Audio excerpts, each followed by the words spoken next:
Hello, everybody. Welcome to GamerVision episode 36.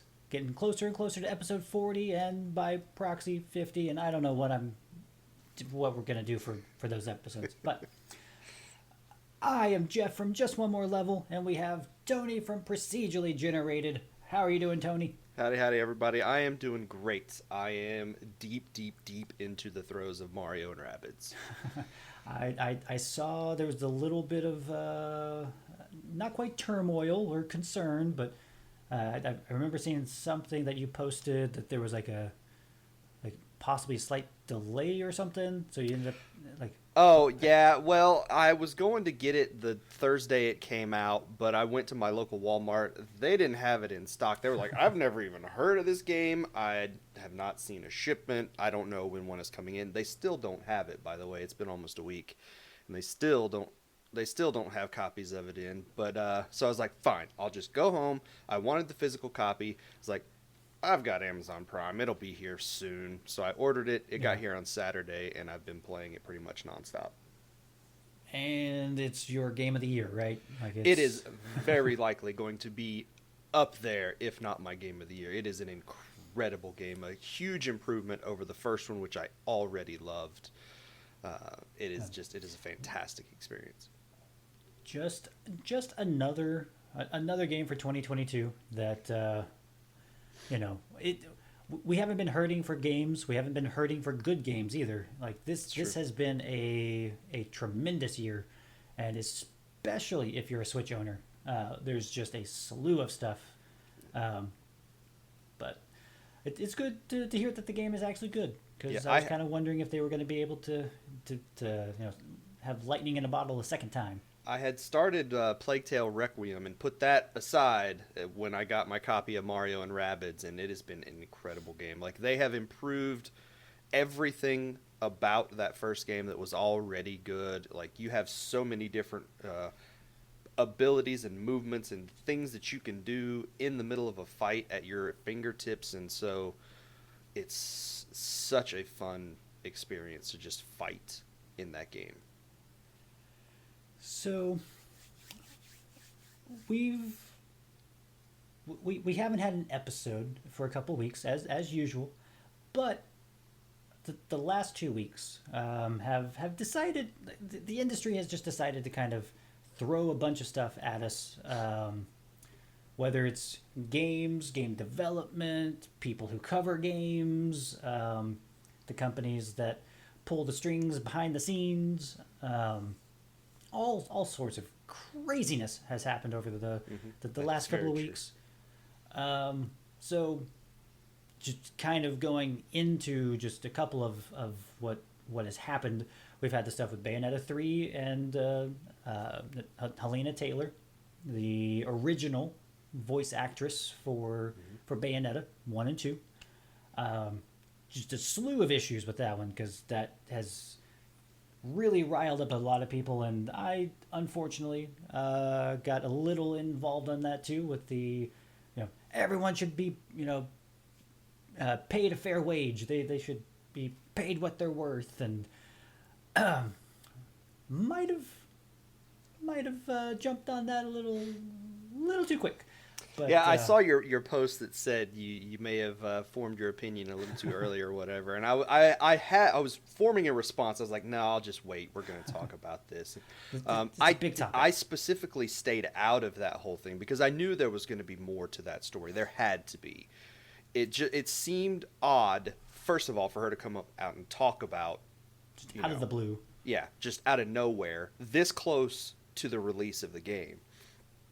If this had been months ago or a couple years ago when the game was first getting started, it might have been one thing, but this close, it seemed like she was trying to sabotage the release of the game a little bit, and trying to pair it with, instead of buying Bayonetta 3, you could put that money towards a charity. So like it was very much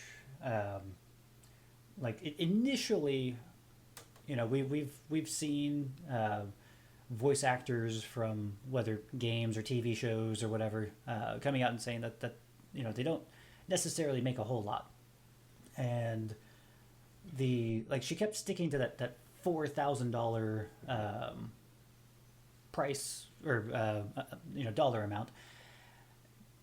But then, as information started coming out, her words started to shift. I guess maybe we should go back just a little bit and explain to someone who maybe hasn't heard what happened. Oh yeah, true. What's going on?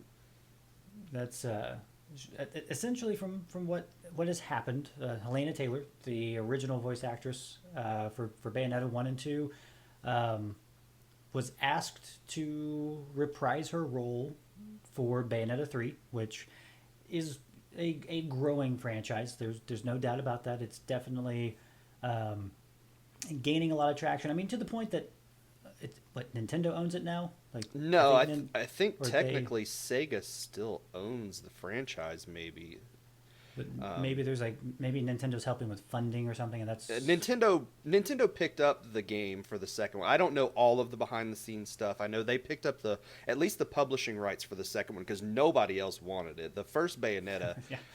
did pretty poorly for Microsoft and Sony, and neither of them wanted it. So Nintendo was like, "Fine, we need something that's kind of an adult franchise, so to speak. So we'll do it." And they picked up Bayonetta 2, and it grew a little bit from the first release, and kind of developed a cult following that has now, like with Bayonetta 3, seems to have kind of started to see that growth happening. Taylor references that it's now a $450 million franchise. There's no way. And that there's no way. Like, because she says that dollar amount, and that's not including merchandising. And I'm just the games haven't sold that well. No, and I saw a bunch of people saying if you take the figure that she quoted, the $450 million, and you compare that to the VG charts numbers for the franchise. At full price $60, it kind of matches. It's not exact, but it kind of matches. So that's probably where she got their numbers. First of all, VG Charts is notoriously inaccurate with all of their numbers. Second, that game went on sale very quickly, and the majority of those copies were sold at like a $20 or $30 price, and then Bayonetta 1 was bundled in with Bayonetta 2 on the Switch, so you basically were getting that for free. So, for the most part, like, I guess it was just, it was very much a situation where maybe, well, and like, I don't, looking back on it, hindsight's 2020, looking back on it, just trying to figure out, like, where she got the numbers from, and then, like, as like Bloomberg started to report on it and Platinum just kind of releasing a little bit of information, obviously they're not going to give away like the behind the scenes of like, well, this is what we spent on this and this is what we spent on that. Yeah. But as more information came out, her stories started to change and shift and said that, well, they offered $10,000 or $15,000 for the entirety, or it was like $10,000 across, and it's like that's not what you said. What it ended up being was they had offered her, it was $4,000 per voice session for 4 sessions, that 4 or 5 sessions that were supposed to last about 4 hours each. So it was between 16 and 20 hours, and she was going to be getting between $16,000 and $20,000 for the job. Which, I mean, that's not a bad paycheck for one project. No, it's not. Especially because she hasn't done a lot of work. She's not a big name voice actor, and I think the last thing she actually did was Bayonetta 2 8 years ago. Has it really been 8 years? Or already? Bayonetta 1 was 8 years ago. Bayonetta 2 might have been 4 years ago. Here, I'm gonna pull it up and fact check that just to be safe. To the Googles. But so all in all, like it was very much like she riled up a lot of people because of just unfair business practices or XYZ, and then as information started coming out, it turned out that maybe she wasn't entirely truthful about what she was. Bayonetta 2 was 8 years ago, and man, yeah, time flies. and all of her credits are Bayonetta. There's a Dragon Age where she played a few different characters, and then one other game called Anarchy Reigns, which I've never played, and then it's just Bayonetta, and nothing Well, since 2014. so I mean, for the most part, like it definitely could have been handled much better. I know Hideki Kamiya Kamiya, yeah. ended up like removing his Twitter account because of all the backlash and harassment that he was receiving, Yeah. which it's a very messy situation. Yeah, and a lot of the problem was that the internet immediately reacted to what she had posted, saying she wasn't being, paid fairly and everything. And so the internet attacked Kamiya because he's sort of the face of Platinum, even though he's not actually directing Bayonetta 3. He hasn't directed Bayonetta, I think, since the first one. Then the internet attacked Jen Taylor, who has taken over as the voice of Bayonetta for no reason. Yeah, she was offered a job, and she's like, yeah, sure, I'll take it. Yeah.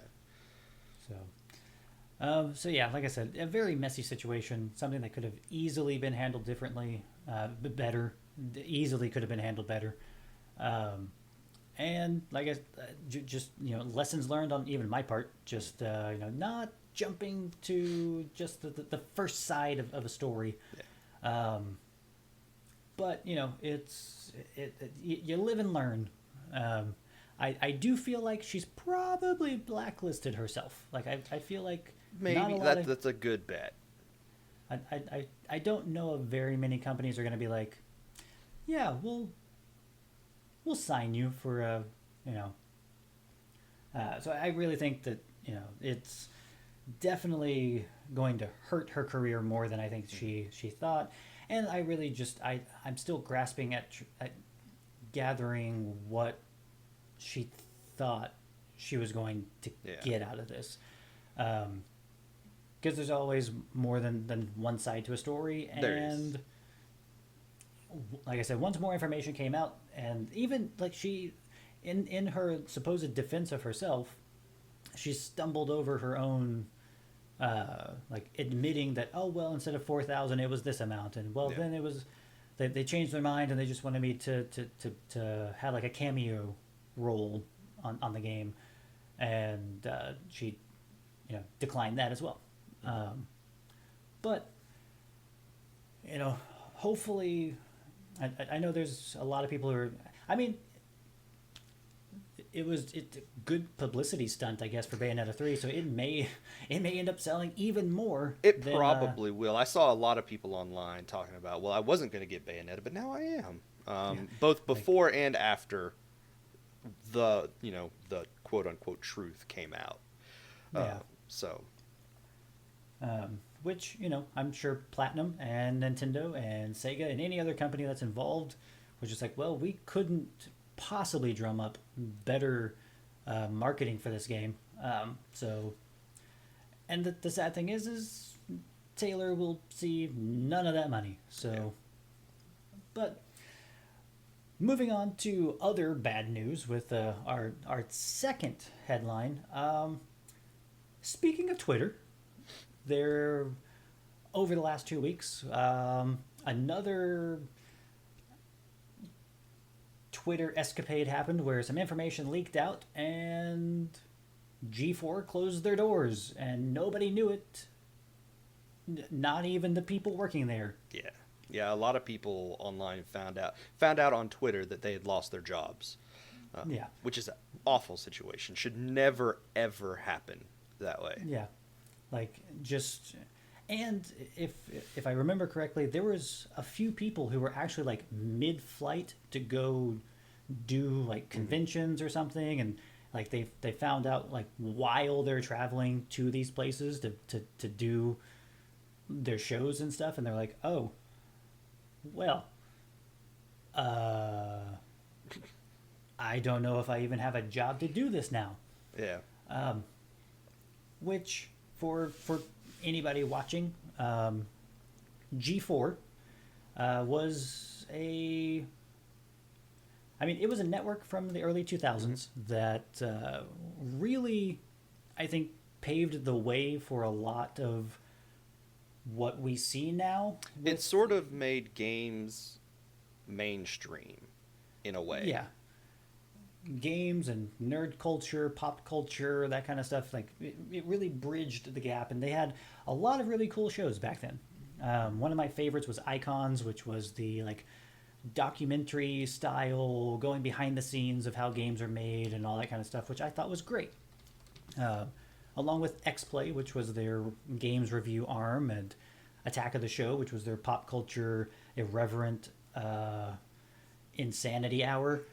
And then, It introduced Sasuke to the North American audience, and we got American Ninja Warrior out of it. yes, but growing up watching that stuff. Well, I say growing up, in like my I was in my 20s when G4 was, at its most popular.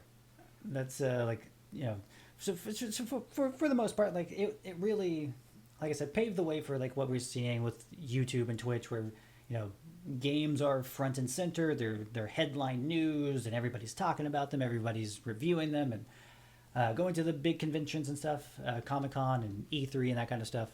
Well, it then died around like 2014. A lot of their big talent was gone or fired or left or whatever. And it kind of left a void, but then people went to YouTube and they went to Twitch and they went to all these other platforms where they could kind of create their own content and do their own thing. But I, not gonna lie, when they announced that G4 was coming back, I was like, all right, I can't wait to see what they do. Like this, I've missed like the X plays and stuff. Like I want to see what happens, and talk about a massive mismanagement across the entire board. Well, the weirdest thing to me, and I think the thing that probably ultimately really killed it, was that they did everything in that streaming format and then just tossed the video up as one long thing on YouTube and didn't break it up into smaller, things where if I wanted to see their review of, Halo Infinite, I couldn't just go to their YouTube channel and, type in Halo Infinite and boom, I'm right there. I had to scrub through a 2.5 hour long stream to try to find the one thing I was looking for. Yeah. And like they, for the most part, like you can, if something's not working, then change it.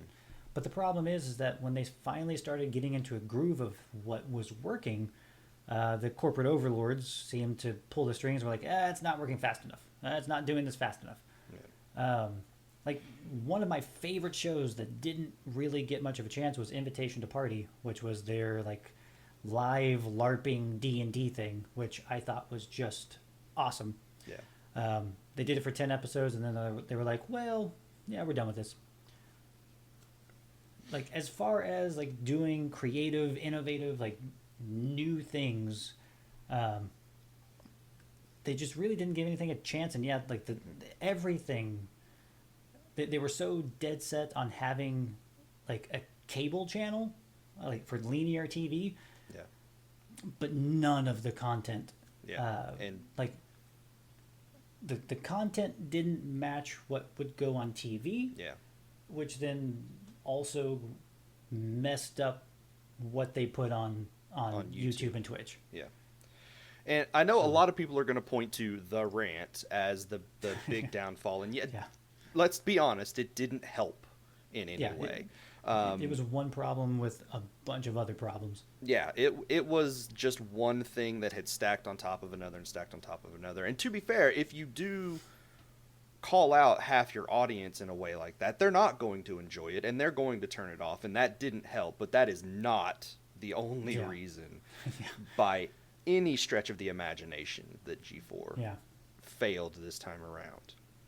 That's I've seen reports where it's like, well, Comcast they put G4 together and then they built this $30 million studio. They weren't even producing content at the point. So from the get-go, they already, just from the studio itself, negative $30 million.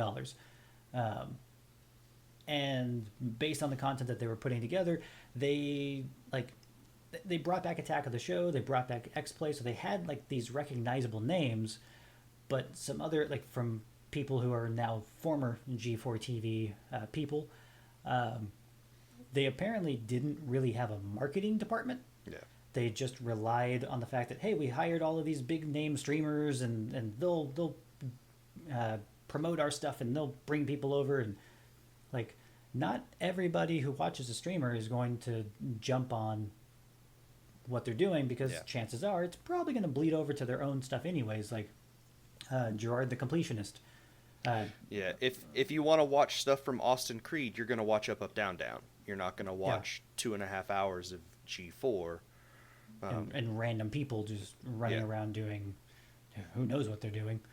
So yeah, like a very messy situation with that as well. Like it's, and like another thing that I was hearing is that essentially Comcast was telling G4's like leadership that, oh yeah, this is like a 5-year thing. This is going to be 5 years. You guys are going to have plenty of time to get things rolling and figure out what you want to do. And then 11 months later, they're pulling the plug. Yeah. Which, you know, they started to figure out, like, they brought back Arena, which they took. That was one thing from the original run of G4 that, you know, just multiplayer games, esports, that kind of stuff. So that was exciting, and they were bringing on. I know they brought on all sorts of like WWE people and just other actors, and just like making a spectacle of it. And I don't know how many episodes they actually did of that, but like so much money just thrown out there with no real plan or investment behind it. Like,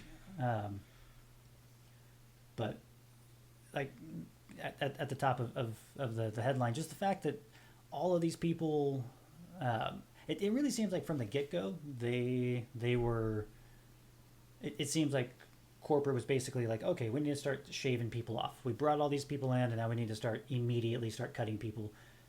So throughout the 11 months, it seems like they just kept letting more and more people go until they finally reached a point that, okay, now we can close up shop. But to find out over Twitter, like, that's, like, no matter what all happened with it, like, nobody should find out through social media what happened to their job. But, you know, a lot of great talent. I would love to see a lot of these people, especially some of the X-Play people, you know, go on and help with other places. Kind of funny, weirdly enough, like 2 days after G4 shut down, Kind of Funny was like, well, we got a studio, giant studio here that yeah, like, oh, I guess when one door closes, another giant $1 million one opens. But it's amazing. Like, it's amazing what Greg Miller and all them have done with Kind of Funny, going from just, you know, a small little room in one of the apartments to, hey, we got our own studio now. Yeah. Which, you know, hopefully we can do that at some point. I'm in my dining room right now. I'd love to have you know, a big studio like that we could record stuff in. So hopefully, you know, we are approaching the holiday season. I'm hoping that, you know, maybe there's we could probably throw this in there. Everyone knows that there's a war brewing between Sony and Microsoft, and I guess it's not really brewing. It's been going for a while. It's been going for a while. But it's really starting to ramp up. There's all sorts of speculation, and like they're not, Sony and Microsoft, they're not small companies. When compared side by side, Sony's technically the smaller of the two. But this whole Activision Blizzard thing has really developed a whole new story arc to this whole thing, because now, I'm sure you've seen it over the last week, Microsoft and Sony are both trying to woe is me themselves. And the problem is they're using everything that the other company does. You know, they're doing the same things that they're accusing the other companies of doing. Like, it's just ridiculous. Like, And people are saying, well, Microsoft doesn't even believe in cloud gaming. Why are they trying to do all this stuff to put their cloud service out there? That is not at all what they said. They said that their cloud streaming stuff is immature, and I don't remember the other word they use, but they're not negative words. I mean, they're not yeah. always used in a negative way, and that's not the case here. The streaming stuff is immature. It's not fully developed. It needs to grow. But like it's weird. Like Microsoft is coming out with numbers being like, I mean, just look at Sony and Nintendo. Like we are so far behind them when it comes down to like money as far as revenue goes. When you look at the Xbox platform, our ecosystem, like we're just trying to compete with Sony and Nintendo, and like we're a distant third. Like this is just those numbers they used were not accurate. And then, by the way. and I think there has been so many rumors and speculation of a giant Sony PlayStation showcase, which usually runs typically about an hour. Yeah. Well, there's a lot of speculation that Sony canceled their big showcase to try to make themselves not look as good, so that they can try to counter this acquisition. Well, I think people were speculating that there were going to be a lot of Sony exclusives shown off at whatever this showcase was, and that would go absolutely against what they're claiming Microsoft is doing. And weirdly enough, just 5 Silent Hill projects. Those are all going to be Sony exclusive. Alongside a bunch of Resident Evil announcements. Square Enix just randomly releasing a trailer for Final Fantasy 16 with no build up, no hype, no nothing. It's just, here you go. Like,